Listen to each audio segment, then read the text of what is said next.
हासिम फरमाश उस्ताद महमूद बीगानक शसूरा वश सरबाज साम दीवानक जलाल गमजदा अमीर मलंग वश सूरा रामताबा ईमान जान फरमाशें वश जायदान जादे कदीम बेरू सालाक सही वली फरमाशें खास दिलगोश शायर वानंद दानियाल बेबस।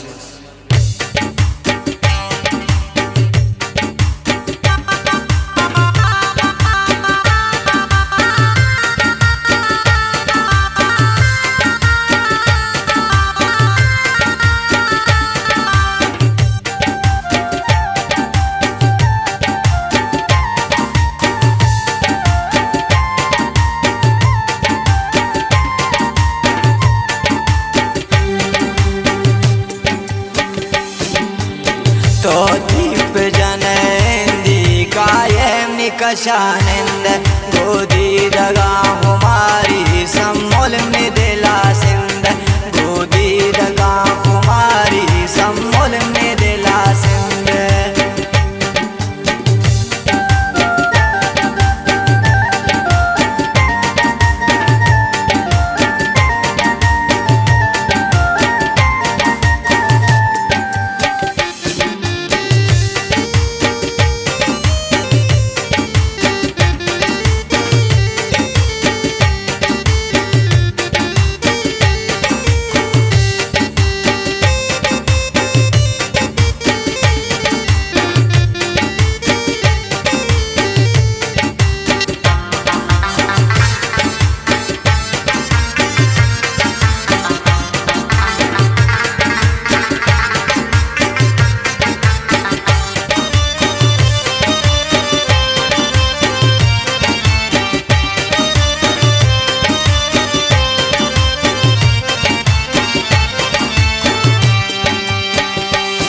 जानी तो वफादार है गोताम वफादारा कुर्बान पति चम्माना पत्ताम चुभी मारा कुर्बान पति चम्माना पत्ताम चुभी मारा।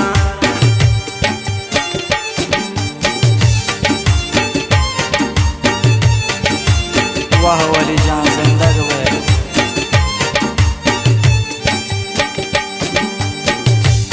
इश्का दिला सर को शमंतर से जुदा को नाराज न हो मंजानी जुल्मा तरा चुदूर को नाराज न हो मंजानी जुल्मा तरा चुदूर को।